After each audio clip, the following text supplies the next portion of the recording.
ఇప్పుడున్న సిచ్యువేషన్తో కంపేర్ చేసి చెప్పాలంటే జీరో ఆయిల్ మినిమల్ గ్యాస్. అదేనండి ఇడ్లీ గురించి చెప్తున్నాను. సంవత్సరానికి 52 వారాలు ఉంటే మనలో చాలామంది 40 వారాలు ఇడ్లీలే చేస్తాం. ఎందుకంటే హెల్దీ అని, అందరికీ ఒకేసారి టిఫిన్ ప్రిపేర్ అయిపోతుందని. అందరి సంగతి తెలియదు కానీ నేనైతే మోస్ట్ ఆఫ్ ద డేస్ ఇడ్లీలే ప్రిపేర్ చేస్తాను. మా ఇంట్లో అందరికీ అదే ఇష్టం కాబట్టి. ఇంట్లో అందరికీ ఒకేసారి 20 మినిట్స్లో అయిపోయే టిఫిన్ ఏదైనా ఉందంటే అదే ఇడ్లీ. ఇప్పుడున్న బిజీ లైఫ్లో బ్రేక్ఫాస్ట్కి 45 మినిట్స్, లంచ్కి 1 అవర్, టోటల్గా 2 అవర్స్ టైం పెట్టాలంటే చాలామందికి కష్టమైన విషయం.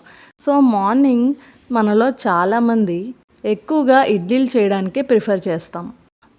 మార్నింగే ఆయిలీ ఫుడ్ తినకుండా హ్యాపీగా స్టీమ్ ఫుడ్ తింటాం కాబట్టి, అలానే ఫెర్మెంటెడ్ ఫుడ్ తింటాం కాబట్టి. మీరు సంవత్సరంలో ఎక్కువగా ఏ టిఫిన్ ప్రిపేర్ చేస్తారు? కింద కమెంట్ చేయండి.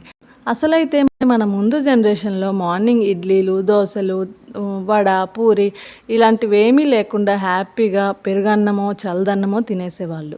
ఇప్పట్లో రైస్ తక్కువ తినాలి అంటున్నారు కానీ అప్పట్లో 3 పూటలు రైసే తినేవాళ్ళు, ఫిజికల్ యాక్టివిటీ చేసేవాళ్ళు, హెల్దీగా ఉండేవాళ్ళు.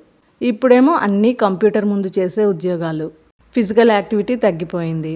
డబ్బులు ఇచ్చి మరీ ఫిజికల్ యాక్టివిటీ కోసం జిమ్కి వెళ్ళి చేయాల్సి వచ్చిన రోజులు. అన్ని ఫుడ్స్ తినచ్చండి, లిమిటెడ్ క్వాంటిటీలో తింటూ ఫిజికల్ యాక్టివిటీ చేస్తూ ఉంటే మనకి బాడీలో క్యాలరీస్ ఎందుకు స్టోర్ అయ్యి ఉంటాయి చెప్పండి. ఈరోజైతే ఇడ్లీ రవ్వతో చేసే బేసిక్ ఇడ్లీయే చూపిస్తున్నాను. ఇంకా చాలా రకాలుగా చేయొచ్చు. ఒక్కొక్కటి వీడియో రిలీజ్ చేస్తూ ఉంటాను, ఫాలో అవుతూ ఉండండి.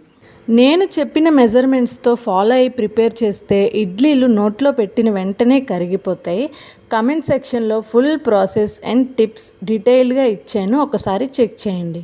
ఫస్ట్ నుంచి లాస్ట్ వరకు ఫుల్ ప్రాసెస్ డిస్క్రిప్షన్ ఇంకా కమెంట్ సెక్షన్లో ఇచ్చాను, ఒకసారి చెక్ చేయండి. వీడియో నచ్చితే లైక్ చేయండి. అలానే కొత్తగా చూస్తున్న వాళ్ళు ఛానల్ని ప్లీజ్ సబ్స్క్రైబ్ చేసుకోండి. Thank you for watching.